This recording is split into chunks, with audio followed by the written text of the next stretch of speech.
बिस्मिल्लाहिर्रहमानिर्रहीम। अस्सलामु अलैकुम। इन्फो टीवी में खुश आमदीद। आज 3 जनवरी 2023 रोज़ बहुत सऊदी अरब की ताज़ा तरीन खबरों के साथ मैं हूँ वसीम। अगर आप भी सऊदी अरब के गैर मुल्की हैं, इन्फो टीवी को सब्सक्राइब कर लें, बेल आइकन को प्रेस कर लें। आज के न्यूज़ बुलेटिन को मुकम्मल देखिएगा।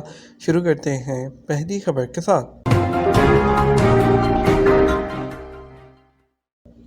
सऊदी काबीना में साफ तवानाई के फ़रोग़ के लिए सऊदी जापानी मनार इनिशिएटिव का जायज़ा। सऊदी काबीना ने मंगल को साफ तवानाई के फ़रोग़ के लिए सऊदी जापानी मनार इनिशिएटिव का जायज़ा दिया।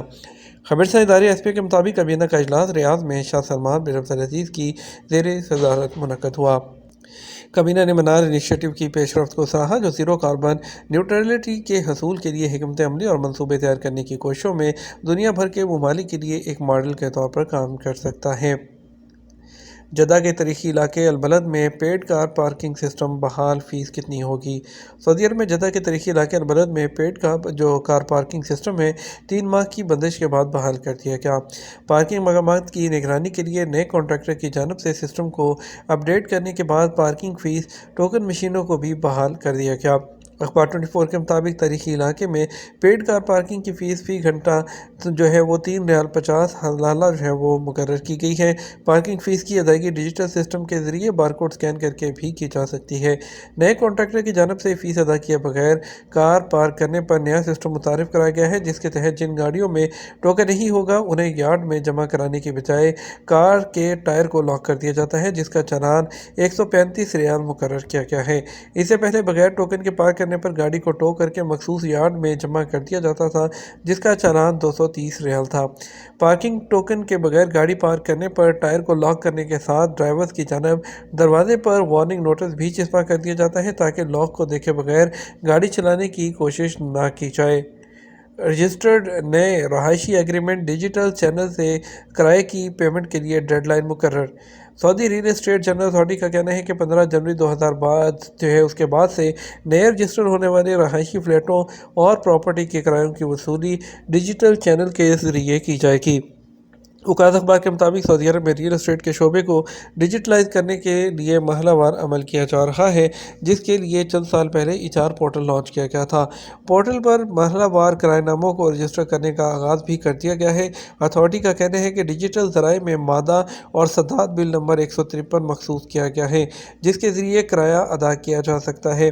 किरायों की अदायगी के लिए डिजिटल ज़राए की शर्त इस्तेमाल करने के लिए सिर्फ रहायशी शोबे के लिए डेडलाइन दी गई है। कमर्शियल सेक्टर के लिए वही रवायती तरीका जारी है। किराएनामों को इजार नेटवर्क में रजिस्टर कराने के लिए मंजूर शुदा एजेंट्स की खिदमात हासिल की जा सकती हैं, जो अथॉरिटी से लाइसेंस याफ्ता हो। इजार सिस्टम के जरिए किराएनामे रजिस्टर कराने का मकसद फ़रीक़ैन के हकूक़ का तहफ़्फ़ुज़ है। इस हवाले से कानूनी नुकात इजार सिस्टम में बयान कर दिए गए हैं। सऊदी अरब में बेवा ख़वातीन की तादाद 3,19,000 से ज़्यादा। सऊदी अरब में बेवा होने वाली ख़वातीन का तनासब जो है दूसरे जो रनवे होने वाले मर्दों के मुकाबले में 16% ज़्यादा है। दोनों की मजमूई तादाद 4,19,000 है, जिनमें से बेवा 3,19,000 है, जबकि जो रनवे है वो 24,000 है। अखबार 24 के मुताबिक सरकारी अदाद-ओ-शुमार के मुताबिक 4,45,000 तलाक याफ्ता जोड़े हैं, जिनमें तलाक और खुला शामिल है। सर्वे रिपोर्ट के अदाद-ओ-शुमार में बताया गया कि साल 2022 में सऊदी अरब की मुकामी आबादी में शादी की उम्र को पहुँचने वाले 3.6% तलाक याफ्ता थे, जिनमें से 17.2% की उम्रें 15 से 29 साल थीं। सऊदी अरब में मुकीम तलाक याफ्ता गैर मुल्कियों का तनासब 1.2% था, जिनकी उम्रें 15 से 29 साल के दरमियान थीं। मदीना मुनव्वरा में टैक्सी मंसूबे के आगाज़ का ऐलान। सऊदी अरब में मदीना मुनव्वरा डेवलपमेंट अथॉरिटी का कहना है कि ट्रांसपोर्ट जनरल अथॉरिटी के ताउन से मदीना टैक्सी मंसूबे के आगाज़ का ऐलान कर दिया गया। आजल न्यूज़ के मुताबिक सऊदी अरब के विजन 2030 के टारगेट को सामने रखते हुए तरक्याती अमूर के तहत लॉजिस्टिक सर्विस सेक्टर को बेहतर बनाने के लिए मदीना टैक्सी मंसूबे का आगाज़ किया गया है, जिसका मकसद सार्फिन को बेहतर खिदमात को फराहमी की जो यकीनी है उसको बनाना है। मदीना मुनव्वरा तरक्याती अथॉरिटी का कहना है कि टैक्सी सर्विस के शोबे में सरमायाकारी के ख्वाहिशमंद तजर्बाकार मुकामी और बैनुल-अक़वामी कंपनियों की जानब से भी दिलचस्पी ज़ाहिर की गई है। अथॉरिटी का कहना है इस हवाले से दरख्वास्तों की वसूली का अमल फरवरी तक जारी रहेगा। سعودی عرب میں عمرہ کمپنیوں کی ضامن پلیٹ فارم پر منتقلی کیسے ہو رہی ہے؟ سعودی عرب میں عمرہ کمپنیوں نے نئے جو سال ہے اس کے آغاز میں ضامن پلیٹ فارم کے ذریعے وزارت ٹورزم کی طرف منتقل ہونا شروع کر دیا ہے۔ ان کی منتقلی کی آزمائشی مدت 4 جنوری 2024 تک توسیع کی گئی ہے تاکہ وہ مالی لین دین کے معاہدوں کو مکمل کر سکیں۔ تمام عمرہ کمپنیاں لین دین مکمل کرنے کے بعد 7 جنوری کو سیاحتی پلیٹ فارم پر منتقل ہو جائیں گی۔ سعودی عرب کی قومی کمیٹی برائے حج، عمرہ اور وزٹ کے سابق رکن، عمرہ اور سیاحت کے شعبے کے ایک محقق سعید باہشوان نے کہا کہ تقریباً 10 عمرہ کمپنیاں اس مہینے کی 14 تاریخ کو منتقل ہوں گی، کیونکہ ویزوں کی وجہ سے تمام عمرہ کمپنیوں کو وزارت کو منتقلی کی تیاری کے لیے ضامن پلیٹ فارم جاری کیا گیا ہے۔ العربیہ نیٹ سے بات کرتے ہوئے انہوں نے مزید کہا یہ کمپنیاں 4 مہینے کی مدت کے لیے وزارت سیاحت میں منتقل ہونے کے تجربے کو اسے گزریں گی، جبکہ زائرین کو فراہم کی جانے والی ان کی جو خدمات ہیں جس میں رہائش، سعودی عرب میں ٹرانسپورٹ، شہروں اور سیاحتی علاقوں کے دورے جیسی سہولیات میں بہتری آئے گی۔ سال 2023 کی تیسری سہ ماہی میں سعودی عرب میں زائرین اور ٹورسٹ سے آمدنی میں اضافہ۔ سعودی عرب میں سیاحوں اور حج عمرہ سے متعلق زائرین کی آمد میں اضافے کے علاوہ ان سے ہونے والی آمدنی سے بھی سعودی عرب کو ہونے والی آمدنی میں اضافہ ہوا ہے۔ سعودی عرب کے سرکاری خبررساں ایجنسی ایس پی کے مطابق سال 2023 میں پہلی 3 سہ ماہیوں کے دوران سعودی عرب کو مجموعی طور پر تخمینہ جو تھا وہ $10 ارب تھا، جو کہ 2022 کے اسی دورانیے میں ہونے والی آمدنی کے مقابلے میں 72% زیادہ تھا۔ واضح رہے سعودی عرب نے اپنے خاص سیاحت کو ویژن 2030 میں غیر معمولی اہمیت دی ہے اور اس سمت میں بہت سے اقدامات کیے گئے ہیں، جبکہ مزید بہت سے اقدامات کیے جا رہے ہیں۔ اس ویژن کے تحت کیے گئے اقدامات ٹورزم کو بڑھا رہے ہیں۔ یہ بھی دیکھنے میں آیا ہے کہ کورونا کے بعد پہلی بار سیاحت سے ہونے والی آمدنی کورونا سے پہلے والے سالوں کی طرح نارمل ہو گئی ہے۔ اس کا گراف وہ بھی اوپر کی طرف گیا ہے۔ سعودی فوڈ اینڈ ڈرگ اتھارٹی نے ویسٹرن اور سدرن ریجن برانچز میں اپنے انسپیکٹر کے ساتھ مل کر جدہ اور ابہا شہر کے 2 گوداموں میں ایکسپائرڈ فوڈ پروڈکٹس کو سٹور کرنے والوں کو ان کی چھاپہ مارا۔ اتھارٹی نے وضاحت کی کہ نگرانی اور تفتیشی کارروائیوں کے ایک حصے کے طور پر خلاف ورزی کرنے والی مصنوعات پر کام کرتی ہے۔ ابہا شہر کے گودام میں کھانے کی مصنوعات، جوس، چاکلیٹ، دودھ، چاکلیٹ پاؤڈر، گندم، کارن فلیکس برآمد ہوئے ہیں اور جدہ میں اسی طرح کی ایک اور مصنوعات تھی ان کو بھی ضبط کیا گیا ہے۔ انہوں نے کہا عسیر میں کمپنی کے گودام سے خلاف ورزی کرنے والی مصنوعات کو بھی وہ تلف کیا گیا۔ قیمتی دھاتوں کے ساتھ دھوکہ دہی کرنے والے کو 2 سال قید اور 4 لاکھ ریال کا جرمانہ۔ سعودی پبلک پراسیکیوشن نے اس بات پر زور دیا ہے کہ قیمتی دھات کے فن پاروں پر مجاز اتھارٹی کی طرف سے مہر لگنے کے بعد ان میں کوئی تبدیلی نہیں ہو سکتی۔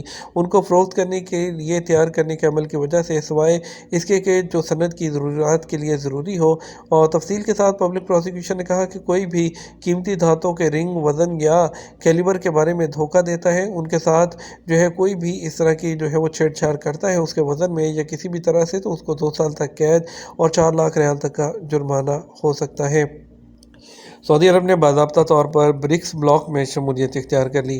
سعودی عرب نے باضابطہ طور پر برکس بلاک میں اپنی رکنیت کا آغاز کر دیا۔ عرب نیوز کے مطابق وزارت خارجہ شہزادہ فیصل بن فرحان نے گزشتہ سال اگست میں کہا تھا کہ برکس بلاک میں شمولیت کے لیے 1 جنوری کی مجوزہ تاریخ سے پہلے تفصیلات کا معائنہ کرنے کے بعد سعودی عرب اس حوالے سے مناسب فیصلہ کرے گا۔ ان کا کہنا تھا برکس اقتصادی تعاون کو مزید مضبوط بنانے کے لیے ایک مفید اور اہم چینل ہے۔ سعودی عرب میں بیماری کے نئے سنڈروم کی دریافت کی کیا تفصیلات ہیں؟ سعودی عرب کے king Abdullah specialist children hospital, king Abdulaziz medical city, وزارت نیشنل گارڈ اور king Abdullah international medical research centre کی ایک ریسرچ ٹیم نے الفضل سنڈروم نامی بیماری کے نئے سنڈروم کو دریافت کرنے میں کامیابی حاصل کی ہے۔ الفضل سنڈروم کو یہ نام پروفیسر ماجد الفضل کی اہم تحقیقی شراکت ہے اور ان کی ٹیم کی کوششوں کے آغاز میں دیا گیا ہے، کیونکہ اسے جانز ہاپکنز یونیورسٹی کے زیر انتظام اومیم ڈیٹا بیس میں باضابطہ طور پر تسلیم کر لیا گیا ہے۔ اس بات کی تصدیق کی ہے کہ سنڈروم میں مبتلا لوگ چہرے کے خدوخال، ذہنی پسماندگی اور بولنے میں اسی طرح کی تاخیر میں نمایاں تبدیلی محسوس کرتی ہیں۔ کنگ عبداللہ ریسرچ سینٹر کے deputy executive director professor Majid الفضل نے کہا یہ کامیابی کسی ایک شخص کی نہیں بلکہ قوم اور اس کی عوام کی کوششوں سے منسوب ہے۔ हवाबाजी की सनत 2019 की सतह पर वापस आ गई है। आलमी कंपनियों ने हवाई सफ़र की मांग की वापसी और वबाई अमराज के असरात से सेक्टर की बहाली के वजह से रिकॉर्ड्स जो है छलांगें हासिल की हैं। इस तनाजुर में मरूफ ट्रैवल इंफॉर्मेशन कंपनी OAG ने 2023 के लिए दुनिया के मसरूफ़ तरीन एयरपोर्ट्स का इंकशाफ किया और इस साल दुनिया की मसरूफ़ तरीन एयरलाइन कुआलालंपुर सिंगापुर रूट थी। इस रूट पर चलने वाली फ़्लाइट्स में तकरीबन जो है 4.8 मिलियन नशिस्तों की गुंजाइश थी, जबकि काहिरा जद्दा रूट 2017 में दुनिया की मसरूफ़ तरीन एयरलाइन के लिए दूसरे नंबर पर आया 2023 में भी, और जहां गुंजाइश जो है 4.795 मिलियन सीट्स तक पहुंच गई। ये तो हमारा अब तक का न्यूज़ बुलेटिन। आप मज़ीद और अहम खबरों के लिए हमारा जो है वो शाम 6 बजे का न्यूज़ बुलेटिन देख सकते हैं। इसके साथ हम आपसे इजाज़त चाहेंगे। वीडियो को लाइक और शेयर करना मत भूलिएगा। आपकी कीमती वक्त का शुक्रिया। अपना ख्याल रखिएगा। अस्सलामु अलैकुम।